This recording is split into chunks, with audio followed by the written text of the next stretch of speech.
정말 펑크가 없었지만 근데 펑크라는 거는 어떻게 찾아올지 모르는 거거든요. 저도 국토종주 하다가 펑크난 친구를 만났는데 다행히 그 자전거 민박에서 점프는 했지만 비용이 한 번. 싱싱 날려봐요. 안녕하세요, 싱싱입니다. 제가 지난주 4박 5일 동안 인천에서 부산까지 633km 국토종주를 혼자 다녀왔습니다. 네, 다녀오고 나니까 Q&A를 꼭 다시 찍어야겠다라는 생각이 들었고요.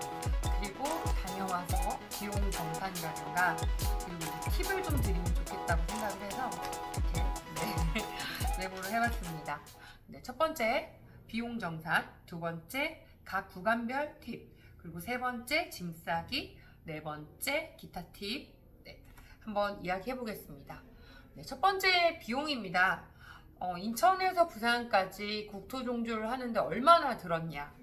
숙박은 하루에 저는 예상을 5만 원 잡았고 식사는 한 끼에 1만 원 정도 예상을 했는데 제가 가서 사용을 해본 비용을 다 더해 보니까 36만 원 정도 들었어요. 4박 5일 정도에. 그러니까 예상한 비용이랑 거의 맞았어요. 숙소를 가서 잡아보니까 4만 원에서 6만 원 사이였고 식사도 8천 원에서 11,000원 사이 정도 했어요. 그래서 한 끼에 10,000원을 잡으면 저는 하루에 보급을 포함해서 85,200원 정도가 썼더라고요. 그러니까 한 끼에 10,000원이고 보급까지 해가지고 한 85,000원 정도 비용을 사용한 셈이죠. 그렇게 해서 4박 5일이었으니까. 그리고 기타 경비로 사용한 건 이거는 국토종주 비용이 아니에요. 제가 집이 멀어서 인천까지 가는 콜비가 75,000원 들었고 그 다음에 이제 짐을 붙이는데 사용한 6,500원, 그 다음에 KTX를 타고 부산에서 올라오는 비용은 58,000원. 예, 요게 따로 들어간 비용이에요. 그러니까 순수히 인천에서 출발해서 먹고 자고 하는데 하루에 85,000원 정도 사용을 했습니다. 그리고 두 번째 구간 팁. 인천에서 저는 첫째 날 여주까지 이동을 했습니다. 여주까지 가는 동안은 행주대교를 공사해서 우회하고 지금쯤이면 공사 끝났을 것 같아요. 계양대교가 공사를 하고 있었고 그리고 일부 공사 구간을 제외하고는 특별히 그 후미고개를 제외하고 다 평지 구간이었기 때문에 큰 어려움은 없었어요. 근데 제가 갔던 날은 폭염주의보가 있었던 날이라 온도가 36도에서 37도를 더위 먹었습니다. 더위 먹었고요. 그리고 보급을 미리 하지 못해서 약간의 벙크 증상을 느꼈습니다. 그래서 여주까지 이동을 무사히 했고요. 그리고 둘째 날은 여주에서 문경까지는 되게 보급이 메마른 구간입니다. 수안보를 가기 전까지 편의점은 한 군데 있었고요. 그 한 군데도 어디냐면 여주에서 충주 나오는 구간에 CU가 하나 새로 생겼어요. 그 전에는 휴게소가 있긴 하지만 휴게소가 이렇게 뭐가 이렇게 많진 않아요. 그리고 가는 길도 되게 좀 많이 좀 지루하고 힘들어요. 사람도 없어요. 저 같은 경우는 그날 외국인 한 2명 만나고 여주에서 충주 구간에 사람을 보지 못했어요. 그래서 이화령 올라갈 때 그 동네 주민을 만나서 너무 반가워가지고 막 같이 따라 떠들어 올라가다가 오버페이스 하는 바람에 굉장히 힘들었고 이화령에서 누웠죠. 너무 힘들었어요. 그리고 이제 그 문경에서는 숙소가 보면 문경에서 만약에 주무시는 분들이 계시다면 문경 터미널 쪽은 온천이 아니에요. 거기서 조금만 아래쪽으로 내려오시면 하나로마트가 있습니다. 그 주변은 다 문경 온천지구예요.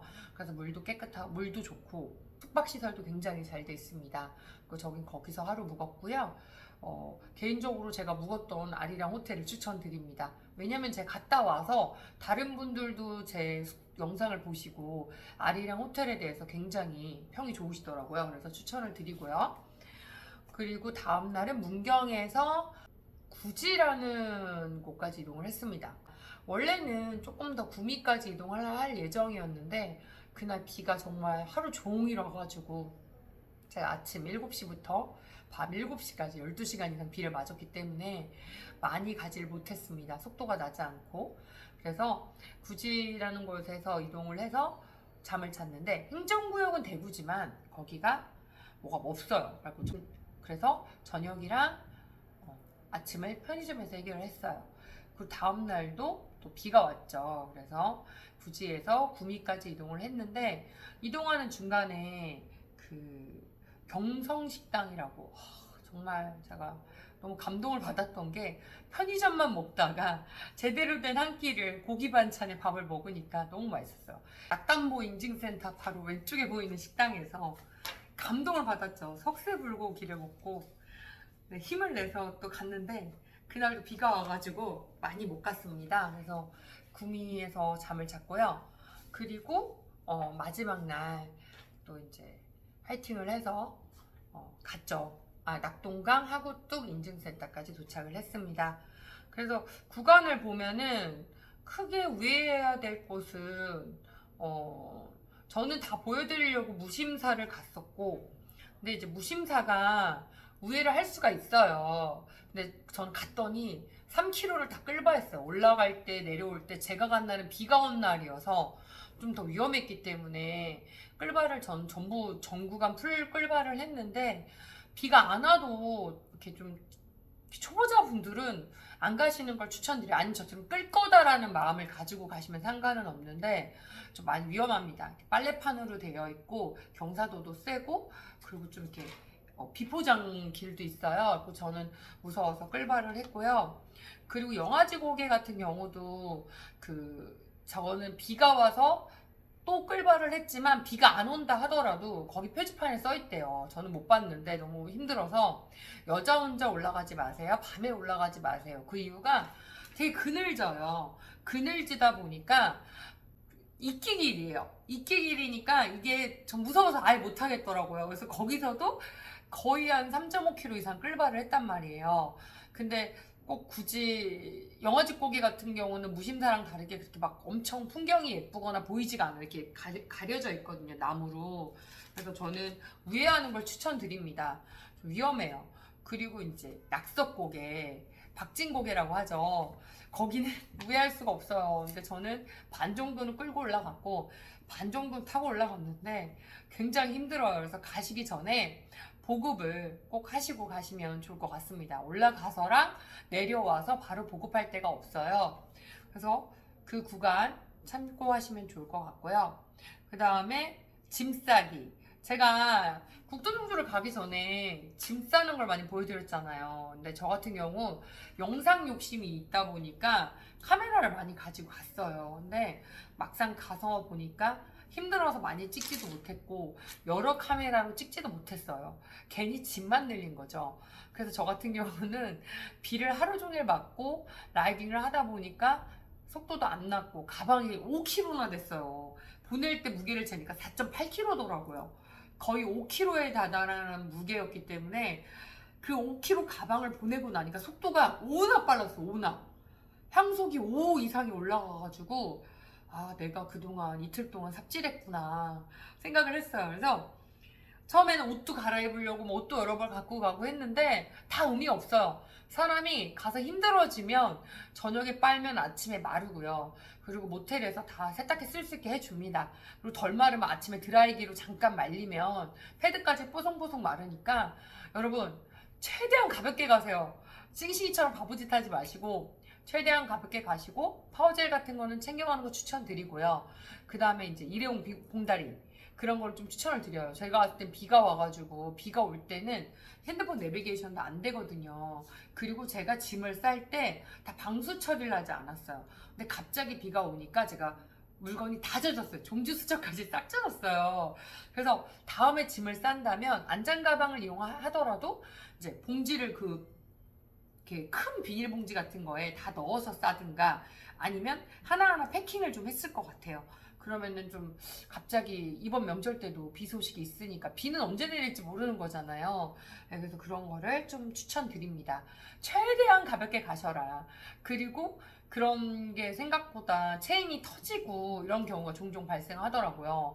그러니까 그 공구랑 체인 링크. 체인 링크는 진짜 조그맣잖아요. 그런 거 챙겨 가시면 혹시나 하는 상황에 대비하실 수 있을 거라는 생각을 합니다. 네. 왜냐면 저 같은 경우는 이번엔 정말 펑크가 없었지만, 근데 펑크라는 거는 어떻게 찾아올지 모르는 거거든요. 저도 국토종주 하다가 펑크난 친구를 만났는데, 다행히 그 자전거 민박에서 점프는 했지만 비용이, 한 번 점프하는 비용이 12만 원이면은 큰 돈이잖아요. 그래서 그런 거를 조금 이렇게 챙겨 가시는 걸 추천드리고요. 그리고 기타 팁, 보급식은 저는 편의점에서 에너지바나 아니면 소세지 같은 걸 1+1 할 때 좀 꼭 항상 쟁여놨어요. 이게 경상도 쪽은 그나마 나은데 충청도 쪽은 진짜 먹을 게 없어요. 그렇기 때문에 물도, 다행히 저는 날씨가 첫날은 너무 더웠지만 둘째, 셋째 날은 계속 비가 왔단 말이에요. 흐리고. 그러니까 비가 왔으니까 물을 덜 먹었지. 만약에 제가 막 엄청 물을 많이 먹어야 되는 상황인데 없잖아요. 그래도 저는 500ml 2개 이상은 항상 갖고 다녔어요. 그리고 식당 같은 데 가서 밥 먹을 때도 물을 항상 제가 1리터 이상 가지고 다닐 수 있을 정도로 챙겼습니다. 그래서 하나는 물병에 넣고 하나는 이렇게 뒤에 시포 있는 데 꽂고 다녔거든요. 아니면 안장 가방에 넣어 갖고도 다니고요. 그래서 물보급, 또 날씨 좋은 날 다녀오신 분들 얘기 들어보니까 거기가 진짜 물보급이 없어요. 그 상품교 쪽에 상주 구간이 보급할 때가 정말 없어요. 그 근처 편의점 나갈 때도 없거든요. 그래서 김치냉장고에 거기 보면 물을 팔고는 있지만, 근데 날씨가 진짜 덥다면 거기까지 가는 길이 그늘도 없어요. 그러면 진짜 목마를 것 같거든요. 그래서 물 항상 여유롭게 챙겨갖고 다니시라는 거 정말 강추드리고요. 물이랑 에너지바, 파워젤, 이런 거 좀 가벼우면서 행동식으로 챙겨갖고 다닐 수 있는 거 좀 챙겨갖고 다니시길 좀 권해드립니다. 그리고 저 같은 경우 마지막 날 나이트 거치대가 부러졌어요. 손으로 들고서 한 40km 정도 라이딩을 했는데, 라이트 거치대가 하나가 더 있긴 했었지만 저는 그때 컨디션이 너무 안 좋아서 다시 달 힘이 없어서 들고 타긴 했는데 위험하잖아요.